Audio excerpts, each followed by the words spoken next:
Hello বন্ধুরা, তোমরা সবাই কেমন আছো? আশা করি সবাই খুব ভালো আছো। তো আমরা একটু ভালো নেই, কারণ সোনা মামামের কাল থেকে প্রচণ্ড জ্বর। এটা কালকের ভিডিও। তো কালকে দেখো রাত্রে মাথায় জল দিতে হয়েছে 2-3 বার করে। প্রচণ্ড জ্বর, 102-এর উপরে জ্বর চলে যাচ্ছে। তো দেখো মাথায় জল দিচ্ছি, ওই জন্য আজকে কোনো ভিডিও আপলোড দিতে পারছি না ঠিকঠাক। তো মাম্মামটা এখনও সুস্থ হয়নি। সুস্থ হলে তোমাদেরকে আবার দেখাবো মাম্মামকে, মাম্মামের ভিডিও নিয়ে আসব।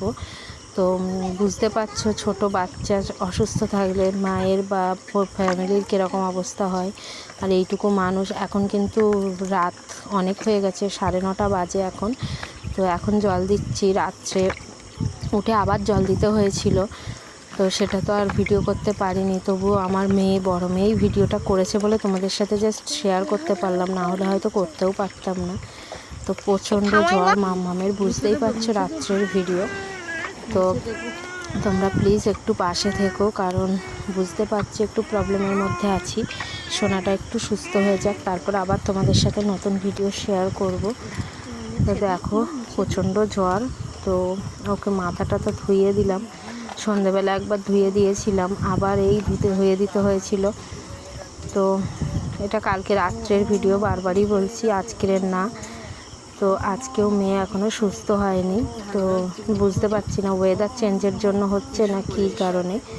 তো যাই হোক, প্রচণ্ড অসুস্থ সোনা, শুধু কান্নাকাটি করছে।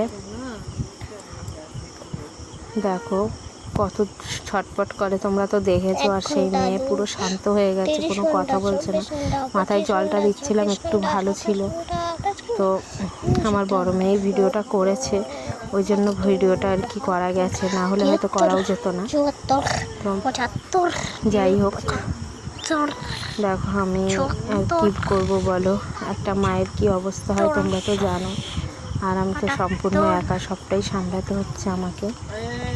তো এই যে সোনামার মাথাটা ধুয়ে দেখো, মাথাটা মুছিয়ে দিলাম, দিয়ে একটু কী আর করবো, মাম্মামকে একটু বুকে নিয়ে বসেছিলাম। ওর তো খুব কষ্ট হচ্ছে, আমারও ভালো লাগছে না খাওয়া দাওয়া কিছুই করতে ওর জন্য। তো দেখো কোলের মধ্যে নিয়ে চুপচাপ, কোল থেকে নামছে না, এতটাই শরীর খারাপ সোনার। যাই হোক, একটুখানি শুইয়ে দিয়েছিলাম ওকে।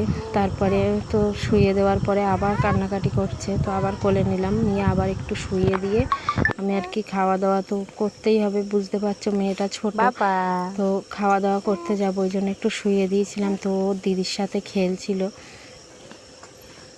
দেখো আমার হাত ধরতে দিচ্ছি তো ধরছে না। আর দিদি তারপরে ওর সাথে একটু খেলছিল, তো মোটামুটি একটু দিদির সাথে কথা বলছিল চুপচাপ।